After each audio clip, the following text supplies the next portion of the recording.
Entiendo que estamos en el tiempo. Todavía tenemos tiempo, doctor. Hay tiempo. Si alguno de ustedes quiere hacer algún comentario, alguna pregunta, manifestar alguna inconformidad, es ahora o nunca. ¿Alguna queja?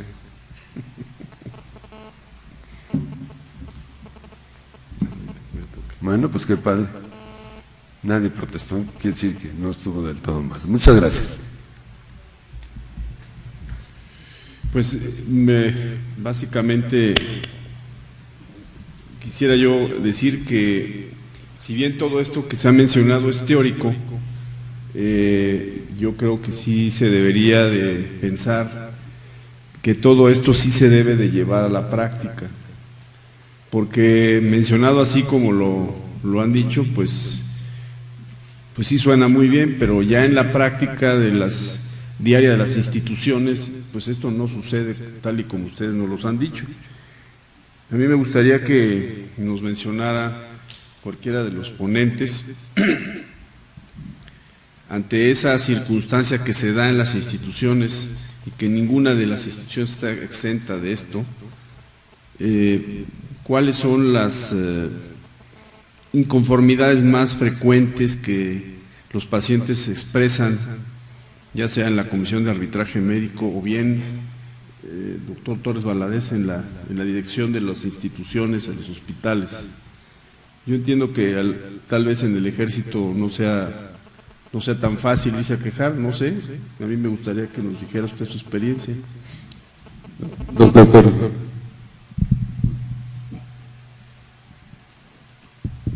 Pareciera esa apreciación que no podría negarse, pero cuando a mí me preguntaban que siendo director sería fácil serlo porque pues ahí son militares y es fácil.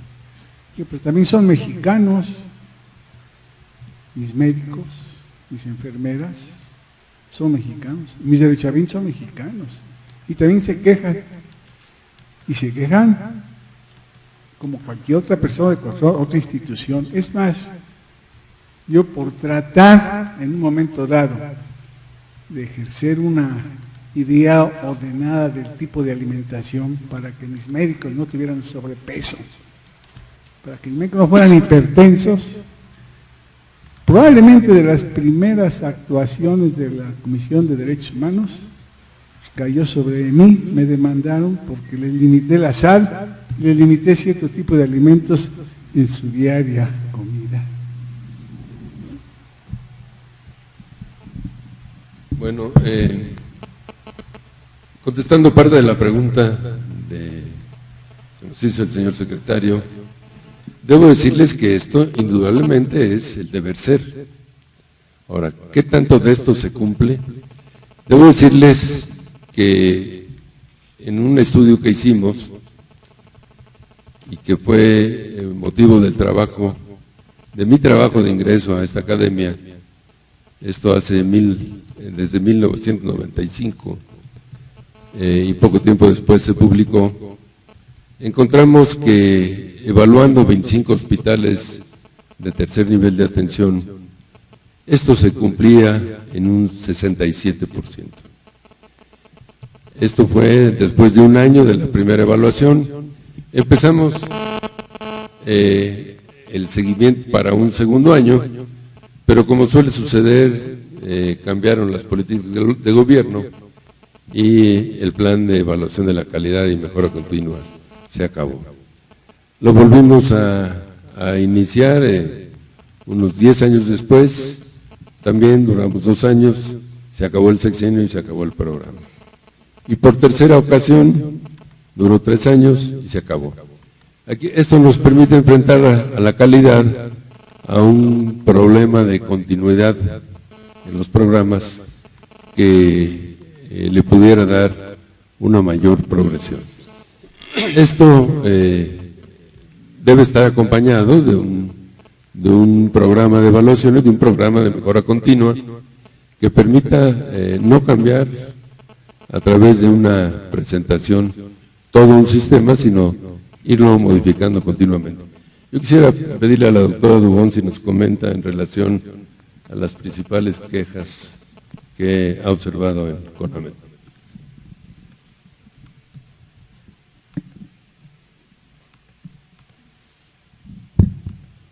Bien, pues como comenta el doctor Navarro, esto es muy importante llevarlo a la práctica. Si hablamos del derecho sanitario, pues los médicos nos formamos para atender a los pacientes y muchas veces se dejan de lado todos los aspectos jurídicos. Sin embargo, los abogados nos dicen que el desconocimiento de la ley no exime de su cumplimiento. Entonces es importante que desde los estudiantes de medicina pues se fomente más esta orientación a lo que es el derecho sanitario, que conozcan lo que es la Ley General de Salud, sus reglamentos, las normas tan importantes como ya se han comentado, principalmente la del expediente clínico. En cuanto a las quejas, pues los pacientes llevan sus inconformidades a la comisión, hay muchas por falta de comunicación. Este es un área de oportunidad que tiene que explotar el médico, lo que es la debida información al paciente, ¿sí? La suscripción de las cartas de consentimiento bajo información, la falta de recursos, la falta de insumos, también hay inconformidades por diferimiento en la atención. Y como comentaba yo en mi presentación, por la falta de cumplimiento de las obligaciones de diagnóstico y de tratamiento, ¿sí? En cuanto al diagnóstico, muchas veces llega el paciente, esto es muy frecuente en las unidades públicas, con un cuadro clínico evidente, ¿sí? Y no se utilizan los recursos que se tienen a la mano para poder establecer el diagnóstico. En cuanto al tratamiento, la falta de detección de complicaciones y su manejo oportuno también es otro factor que se presenta como inconformidad. Y básicamente, pues estas son las situaciones. La Comisión Nacional de Arbitraje lo que busca en primera instancia, pues es que no se generen controversias, sino tratar de resolver esto mediante gestiones inmediatas en menos de 48 horas.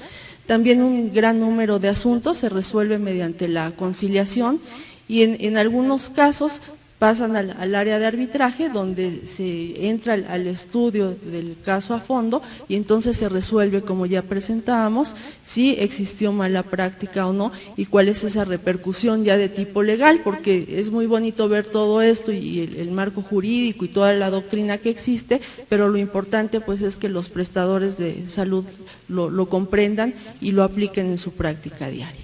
Gracias.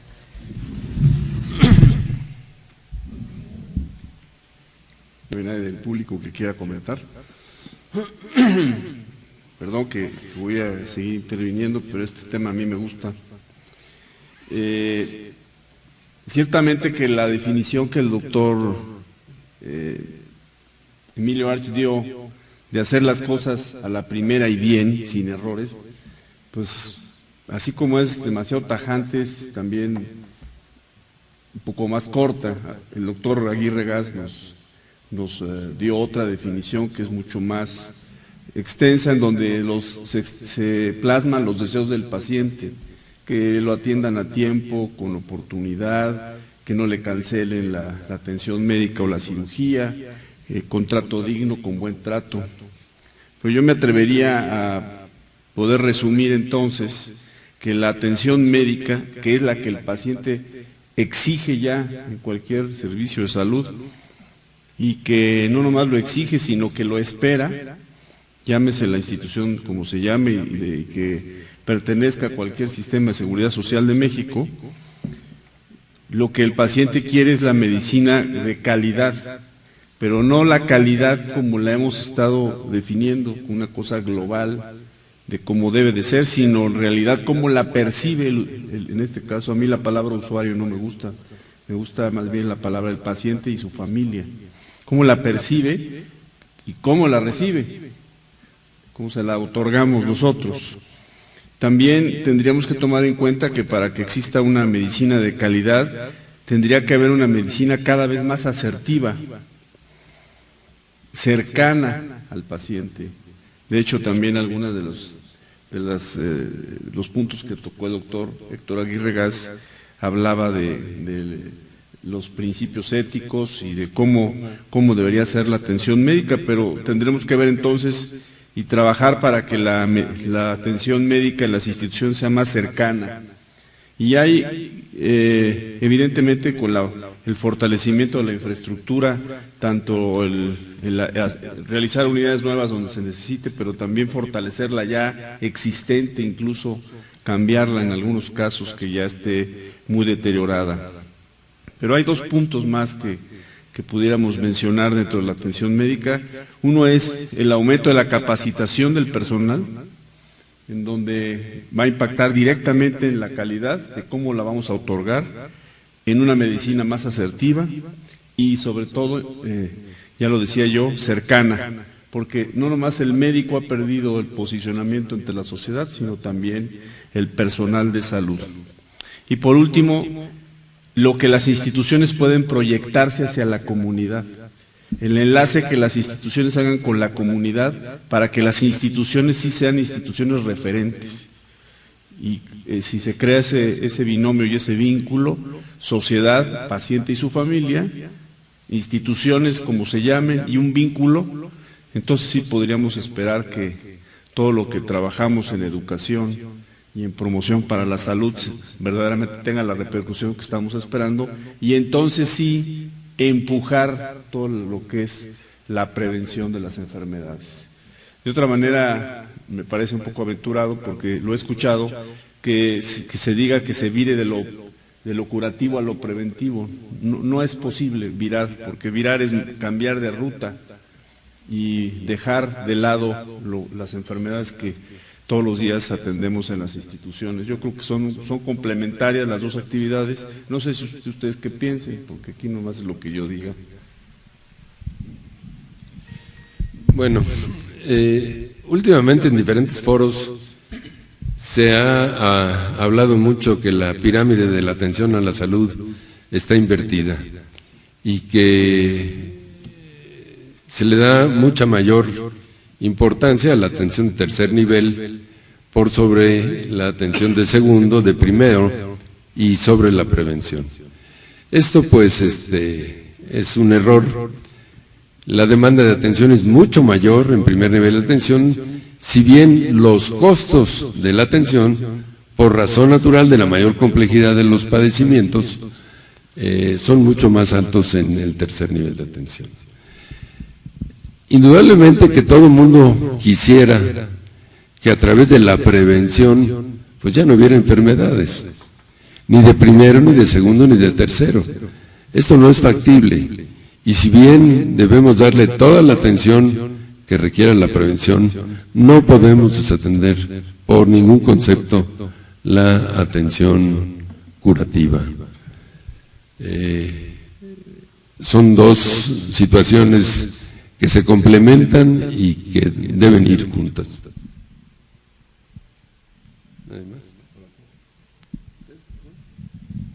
Bien, pues si no hay otro comentario, les diré antes de cerrar la sesión que el martes 30 de octubre tendremos la sesión conjunta con el Colegio Americano de Cirujanos en la parte del Comité de Trauma, en un simposio que se intitula El entorno afectivo del cirujano. El coordinador es el académico doctor Mauricio Di Silvio López, y se hablarán de diversos temas como el estrés, que lo abordará el doctor Francisco Revilla Pacheco, la familia, lo toca el doctor Agustín Echegaray Dondé, el retiro, que lo abordará el académico doctor Jorge Ortiz de la Peña Rodríguez, y el tema, la esencia del cirujano, lo tocará el doctor Marino Capurzo García.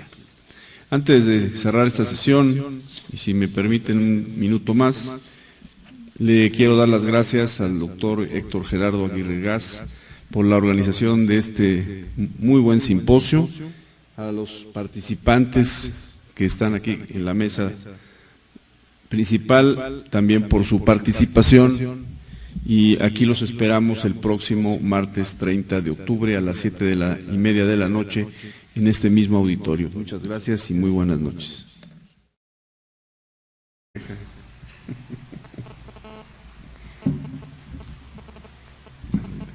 Bueno, pues qué padre. Nadie protestó, quiere decir que no estuvo del todo mal. Muchas gracias. Pues básicamente en las instituciones, y que ninguna de las instituciones está exenta de esto, ¿cuáles son las inconformidades más frecuentes que los pacientes expresan, ya sea en la Comisión de Arbitraje Médico o bien, doctor Torres? Entiendo que estamos en el tiempo. Todavía tenemos tiempo, doctor. Hay tiempo.